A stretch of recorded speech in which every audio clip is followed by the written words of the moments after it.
सुरवीर सिंह आप सभी का स्वागत करता हूं आपके अपने YouTube चैनल गगन एकेडमी पर। अगर आप हमारे चैनल पर नए हैं दोस्तों तो चैनल को सब्सक्राइब करें, वीडियो को लाइक करें और शेयर करें। तो आज हम पढ़ने वाले हैं दोस्तों भौतिक विज्ञान का नेक्स्ट पार्ट, जो कि है जिसमें हम पढ़ाएंगे गति के बारे में। गति क्या होता है, विरामावस्था क्या होती है, दूरी क्या होता है, विस्थापन क्या होता है, इन सब के बारे में हम आपको बताएंगे। चाल क्या होते हैं, वेग क्या होते हैं, इनमें क्या क्या डिफरेंस होता है। ठीक है दोस्तों, तो हम शुरू करते हैं। सबसे पहले हमारा है गति। गति किसे कहते हैं? गति को मोशन भी बोलते हैं इंग्लिश में। ये बोलता है कि यदि कोई वस्तु किसी अन्य वस्तु के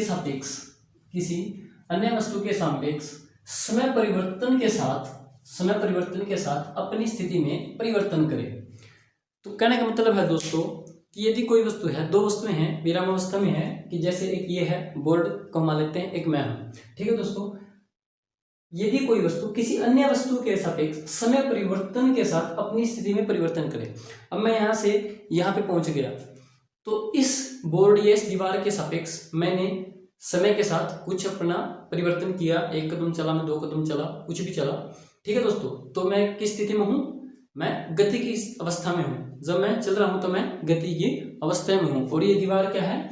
ये आपका विराम अवस्था में या रेस्ट की अवस्था में है। ठीक है दोस्तों, कहने का मतलब ये है कि जब दो वस्तुएं हैं तो अगर उनमें से कोई एक वस्तु दूसरी वस्तु के सापेक्ष समय परिवर्तन के साथ कुछ ना कुछ तो देखो समय लेगी, 2 second, 4 second, 6 second, 10 minute, 50 minute, कुछ ना कुछ तो समय जरूर लेगी वो दोस्तों, और अपनी जो है स्थिति में परिवर्तन करते हैं, तो उसे क्या कहते हैं? गति कहते हैं। और जो समय के साथ परिवर्तन न करे उस अवस्था को क्या बोलते हैं? रेस्ट की अवस्था या विराम अवस्था बोलते हैं। जैसे रुकी गाड़ी होगी आपकी, या रखी हुई मेज, कुर्सी, बेंच, जो भी चीजें रखी हुई है। ठीक है दोस्तों, तो ये क्या हो गया आपका? ये हो गया आपका विराम अवस्था। और जो गति अवस्था है वो केवल सजीव वस्तु में होती है। अब बोलोगे तो कार भी तो चलती है। देखो दोस्तों, जो निर्जीव वस्तुएं होती हैं उनको गति करने के लिए किसी न किसी बाह्य बल की आवश्यकता होती है। ठीक है दोस्तों, कि जैसे ये मार्कर है, जब तक पड़ा रहेगा जब तक इसको कोई बाह्य बल इस पे काम न करे। ठीक है दोस्तों, तो आगे गति के प्रकार होते हैं। एक होती है रेखीय गति। रेखीय गति होती है दोस्तों बिल्कुल स्ट्रेट लाइन में, बिल्कुल सीधा। जैसे कोई हाईवे पे गाड़ी जा रही है बिल्कुल सीधा, उसको क्या बोलेंगे? रेखीय गति बोलते हैं दोस्तों। ठीक है दोस्तों, उसके बाद है वक्रीय गति। वक्रीय होते हैं कर्सिव, जिसको बोलते हैं कर्व। जैसे कोई मोड़ है और मोड़ से जो कार है वो थोड़ा कर्व में घूमेगी, तो उसको बोलते हैं वक्रीय गति। ठीक है दोस्तों, ये बिल्कुल स्ट्रेट रेखा है। रेखीय गति को बोलते हैं सीधी रेखा में, बिल्कुल सीधी रेखा में चलना। जैसे ट्रेन चल रही है बिल्कुल सीधा। ठीक है दोस्तों, तो उसको बोलते हैं रेखीय गति, एक रेखा में सीधी लाइन में चलना। वक्रीय गति है कि आपको थोड़ा सा कर्सिव टर्न में मुड़ना। अनियमित गति क्या होती है दोस्तों? जिसका कोई सीधी हो ना वक्रीय हो। जैसे आपको देखा होगा कि फूलों के भंवरे आते हैं, कभी इधर जाते हैं, कभी उधर जाते हैं, कभी ऊपर कभी नीचे, ऐसे ऐसे करके वो चलते रहते हैं। तो उनकी जो गति होती है, भंवरों की जो गति होती है, फूलों पर जो भंवरे होते हैं, उसको क्या बोलते हैं हम? अनियमित गति। उसके बाद क्वेश्चन आता है कंपन और दोलन गति। कई दोस्तों को यही नहीं पता होगा कि कंपन और दोलन दोनों एक ही है। ये कंपन और दोलन जो है ये अलग अलग नहीं है। कंपन भी वही बात है और दोलन भी वही बात है। कंपन दोलन से आपको, कंपन का मतलब होता है कि यदि कोई वस्तु अपने ऊपर नीचे या अपने दाएं बाएं गति करती है तो उसको क्या बोलते हैं? कंपन या दोलन गति। जैसे दोस्तों दीवार खड़ी होती है, उसमें एक लोलक लगा होता है जो ऐसे ऐसे इस टाइप से गति करता रहता है। या आप झूले की गति ले लो, झूला है तो ऐसे वो गति करता रहेगा। ठीक है, और एक पॉइंट उसका फिक्स होता है जहां से वो गति नहीं करता, जो उसका दूसरा सिर होता है वो गति करता रहता है। उसका क्या बोलते हैं? कंपन या दोलन गति। ठीक है दोस्तों, उसके बाद होती है वृत्तीय गति। वृत्तीय गति होती है दोस्तों कि एक पॉइंट है कोई, इसके चारों ओर ऐसे गति करना। ठीक है, उसको बोलते हैं वृत्तीय गति। जैसे पृथ्वी का घूमना। ठीक है दोस्तों, परमाणु के चारों ओर इलेक्ट्रॉनों का घूमना, ये एक पथ पर निश्चित रूप से चलते रहते हैं, और इसको ही क्या बोलते हैं? हम वृत्तीय गति कहते हैं, यानी कि किसी वृत्त में गति करना। रेस्ट मैंने आपको बता दिया, यदि कोई वस्तु किसी अन्य वस्तु के सापेक्ष समय परिवर्तन के साथ अपना स्थान परिवर्तन न करे उसको क्या बोलते हैं? विराम अवस्था, रुकी हुई अवस्था, ठीक है। जैसे जैसे ये बोल्ड हो गया, अब मैं चल रहा हूं तो मेरी गति की अवस्था है, और ये स्थिर है कि जो पे ये इसकी आगे विराम अवस्था। उसके बाद आता है दूरी, जिसको हम डिस्टेंस बोलते हैं, जो एक अदिश राशि है।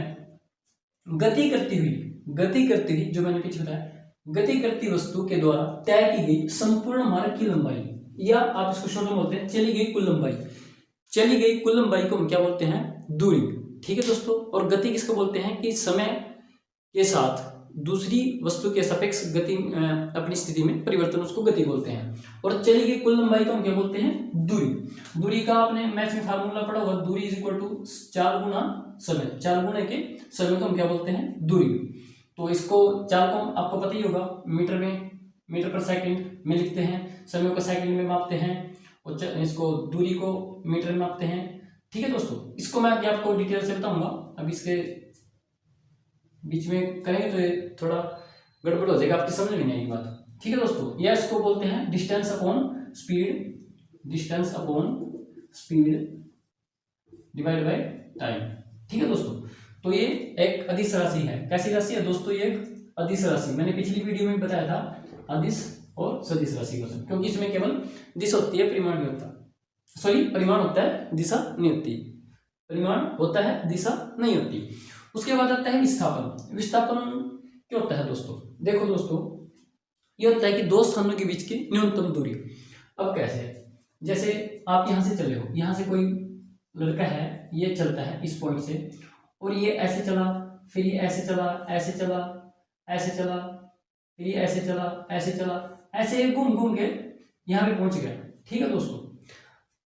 और अगर हम बात करें इसकी दूरी की, तो ये सारा डिस्टेंस जो इसने कवर किया, ऐसे गया, ऐसे जहां से भी घूमा, या मैं यहाँ पे बना लूँ, यहाँ से कोई चीज है ऐसे चली, ऐसे ऐसे, और यहाँ पे आके रुकी, एक पॉइंट से चला कोई इंसान और बी पे पहुंच गया। तो ये जो संपूर्ण उसने जो लंबाई है, जो कुल लंबाई है उसने चली है, वो होती है दूरी। और जो मिनिमम लंबाई है, ये वाली मिनिमम लंबाई को ही हम विस्थापन कहते हैं, कि कम से कम दूरी, ठीक है दोस्तों। उसको क्या बोलेंगे?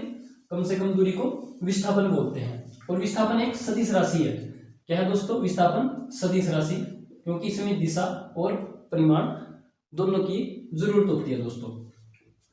अच्छा जी, इसके बाद मैंने लिखा है कुछ पॉइंट, दूरी और विस्थापन में डिफरेंस मैंने बताया आपसे दोनों के बीच में।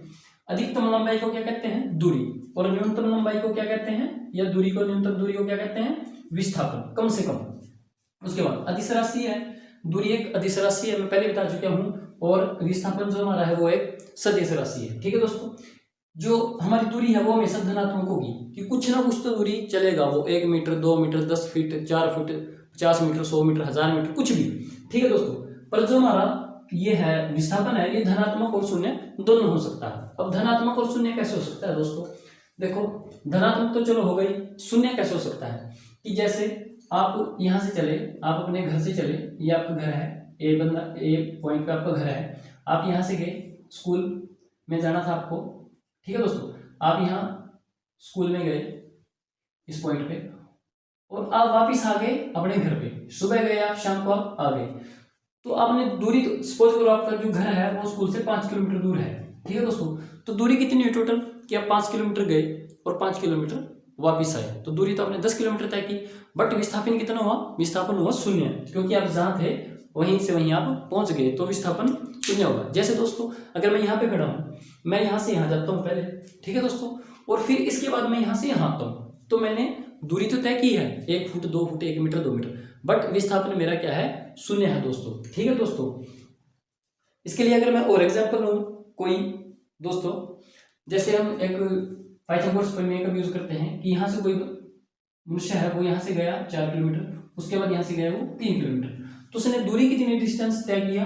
अगर हम दूरी की बात करें तो दूरी हमारा हुआ 7 किलोमीटर, 7 किलोमीटर। जो ये मिनिमम दूरी होती है, जिसको हम कर्ण बोलते हैं, ये निकालते हैं, ये आपको पता ही हो, पाइथागोरस प्रमेय अगर लगाएंगे तो कर्ण के 2 बराबर आधार के 2 जमा लंब के 2, 4 चौके 16, 3 3 9, 16 9 25, 25 का 5, ये 5 किलोमीटर। ये आपका यहाँ से लेकर यहाँ तक का जो ये एरिया है, ये 5 किलोमीटर, ये मिनिमम दूरी है, इसको हम बोलेंगे विस्थापन, ठीक है दोस्तों। विस्थापन आपको पता लग गया होगा कि अधिकतम जो लंबाई होती है उसको क्या बोलते हैं? दूरी। और जो न्यूनतम लंबाई होती है, कम से कम लंबाई, शॉर्टकट, बिल्कुल शॉर्टकट कि उससे शॉर्टकट नहीं हो सकता, कहीं पे भी आपको जाना है तो उसको बोलते हैं विस्थापन। ठीक है दोस्तों। अगला है दोस्तों हमारा चाल। चाल है, उसके बाद हम वेग पढ़ेंगे। तो चाल क्या है? किसी वस्तु द्वारा, किसी भी वस्तु द्वारा एकांक समय में, एकांक समय मतलब कि किसी भी निश्चित समय में चली गई कुल दूरी, चली गई कुल दूरी। मतलब कि भाई अगर दूरी को हम समय के साथ कोरिलेट करेंगे, समय के साथ जोड़ेंगे तो वो क्या बन जाएगी? आपकी चाल बन जाएगी। कहने का मतलब है दूरी व समय का, दूरी व समय का अनुपात क्या कहलाता है? चाल कहलाता है हमारा। ठीक है दोस्तों। और चाल का जो फार्मूला है वही है जो पीछे पढ़ा था, दूरी बराबर चाल गुना समय था, और ये समय यहाँ से उठ के गुणा में समय था, पिछले क्वेश्चन में आपने देखा होगा। तो ये यहाँ से उठ के और ये हमारा नीचे आ गया दूरी बटे समय, या स्पीड बराबर डिस्टेंस अपॉन टाइम। इसकी जो बीम होती है, इसका जो मात्रक होता है मीटर पर सेकंड होता है। चाल का जो ऐसा ही मात्रक होता है वो होता है मीटर पर सेकंड, मीटर दूरी के हिसाब से और सेकंड समय के हिसाब से। ठीक है दोस्तों। एक आता है बीमा। बीमा क्या होती है दोस्तों कि देखो जो हमारी लंबाई है उसको हम एल से डिनोट करते हैं, जो टाइम है उसको हम टी से डिनोट करते हैं। ठीक है दोस्तों। बीमा निकाला बता रहा आपको, बोलते हैं याद नहीं होता, याद यूज करने कुछ नहीं है इसमें दोस्तों, ये डायरेक्ट ही ऐसा होता है कि देखो ये इसकी बीम होती है एल अपॉन टी। अब जो नीचे होता है आपको पता है कि दोनों की पावर एक तो है ही है, अगर किसी की पावर कुछ नहीं है तो उसकी पावर एक तो है दोस्तों, तो इसको मैं सिर्फ लिख सकता हूँ एल टी, और जो नीचे है इसकी पावर प्लस में थी तो ऊपर जाके माइनस में एक हो जाएगी, यहाँ से आपकी है बीमा निकल के आ जाएगी। ठीक है दोस्तों। उसके बाद आता है एक समान चाल, असमान चाल, औसत चाल। एक समान चाल क्या होती है? समान समय अंतरालों में समान दूरी। कि जैसे मैंने पहले 1 घंटे में, मैंने पहले 60 मिनट में 50 किलोमीटर निकाले, और अगले फिर 60 मिनट में मैं 50 किलोमीटर निकालता हूँ, फिर 60 मिनट में मैं 50 मिनट निकालता हूँ। ठीक है दोस्तों। तो ये एक समान चाल होती है। ठीक है दोस्तों। कोई भी ऐसा गाड़ी या कोई भी पर्सन या कोई भी जो एक समान समय में, जो समय उसने शुरू के किलोमीटर में लिया, सेम समय में और सेम डिस्टेंस तय करे, उसको बोलते हैं एक समान चाल। उसके बाद होती है असमान चाल। असमान चाल इसके नाम से ही पता लग रहा है कि समय कुछ हो रहा है, और जो पहला आपने 1 किलोमीटर निकाला, सपोज करो वो आपने 5 मिनट में निकाला, उसके बाद अगला 1 किलोमीटर निकाला वो आपने 4.5 मिनट में निकाला, फिर आपने 1 किलोमीटर निकाला वो 7 मिनट में निकाला। तो इसमें क्या होगा कि जो समान समय अंतराल है उसमें भिन्न भिन्न दूरी आप तय कर रहे हैं। ठीक है दोस्तों। कि आपने पहले 5 मिनट में 1 किलोमीटर निकाला, फिर आपने 5 किलोमीटर में 800 मीटर निकाला, फिर आपने 5 मिनट में 1200 मीटर निकाला, फिर आपने 5 मिनट में 400 मीटर निकाला, तो इसको क्या बोलते हैं? असमान चाल। उसके बाद होती है औसत चाल। औसत चाल आपने मैथ में पढ़ी होगी कि कैसे निकालते हैं, कि जैसे दो स्थानों के बीच की औसत चाल अगर निकालनी हो, जैसे एक मैं यहाँ से ले लेता हूँ, ये पॉइंट है हमारा ए, और यहाँ से मैं ले लेता हूँ बी। ठीक है दोस्तों। ये पॉइंट मेरा बी है। तो औसत चाल कैसे निकालते हैं कि जैसे मैं सपोज करो मैं 60 किलोमीटर पर आवर, या मैं ले लेता हूँ 30 किलोमीटर पर आवर की स्पीड से गया इस साइड, और मैं 20 किलोमीटर प्रति घंटे की स्पीड से वापस आया, तो इसकी औसत चाल कैसे निकालेंगे दोस्तों दो स्थानों के बीच की? तो इसको हम लिखते हैं, एक फार्मूला रहता है 2 × x × y upon x + y। ठीक है दोस्तों। यानी कि 2 गुणे जो जाने में चाल थी और जो वापस आने में चाल थी, अपॉन दोनों को ऐड, 30 + 20 50। इसको 0 से 0 काटेंगे, 5 6 के 30, 6 दूनी 12, 12 दूनी 24। ठीक है दोस्तों। तो 24 किलोमीटर प्रति घंटा हमारी औसत चाल आ जाएगी। मीन्स 2 गुणे में जितना जाने में टाइम लगे और जितना वापस आने में टाइम लगे उनकी गुणा ऊपर में हो जाएगी, और दोनों जो चालें हैं उनका ऐड करके आप नीचे लिख दोगे। ऐसा भी हो सकता है दोस्तों कि आप यहाँ से चले, यहाँ से गए आप 60 की स्पीड पे यहाँ तक, और सेम डिस्टेंस आगे भी आपने 40 की स्पीड पे कवर किया। ठीक है दोस्तों। कहने का मतलब है कि जो आपका डिस्टेंस है, जो आपकी दूरी है, वो सेम होनी चाहिए दोनों कंडीशन में। चाल आपकी कुछ भी उस पर वो चाल आपकी निकल जाएगी। ठीक है दोस्तों। उसके बाद आता है हमारा वेग।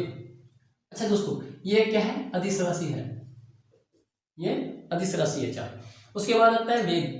वेग किससे बनता है? विस्थापन से। विस्थापन में परिवर्तन की दर को क्या कहते हैं? वेग कहते हैं। विस्थापन में परिवर्तन की दर को क्या कहते हैं दोस्तों? वेग कहते हैं। और वेग कैसा है? ये एक सदिश राशि है। क्यों है सदिश? क्यों है भाई सदिश?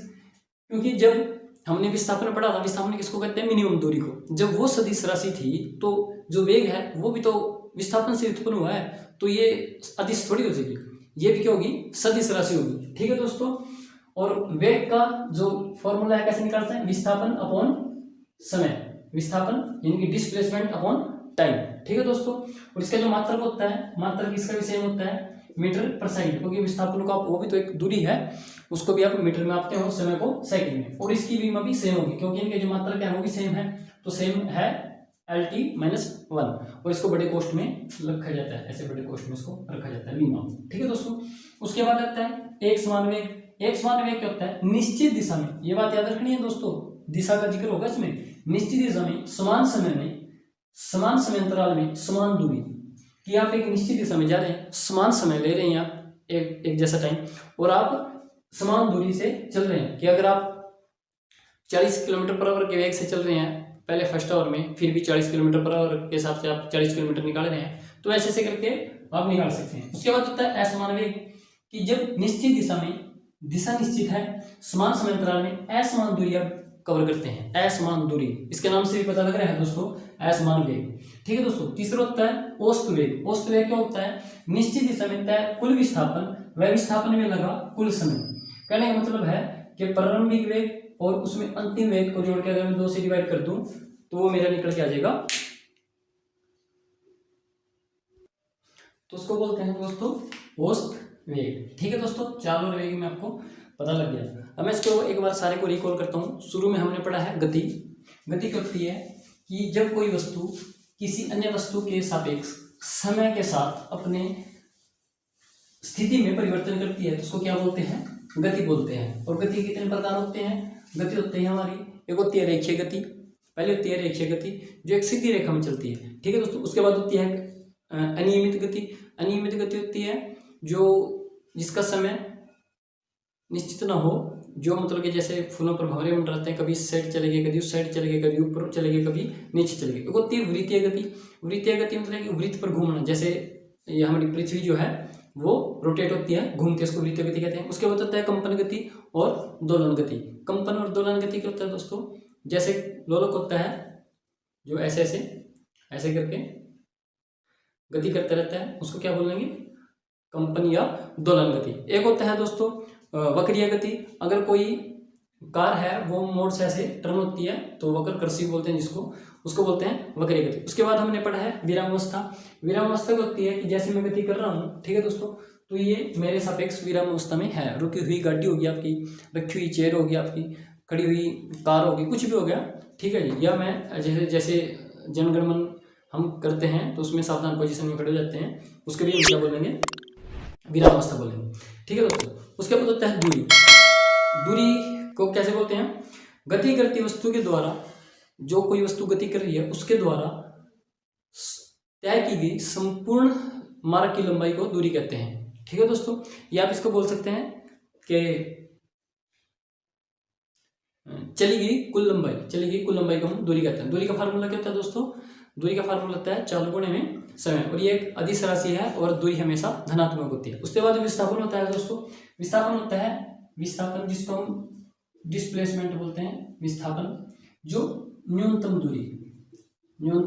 दूरी होती है उसको क्या बोलते हैं, विस्थापन बोलते हैं। ठीक है दोस्तों, उसके बाद होता है हमारा चाल हमने पढ़ा और एक वेग हमने पढ़ा।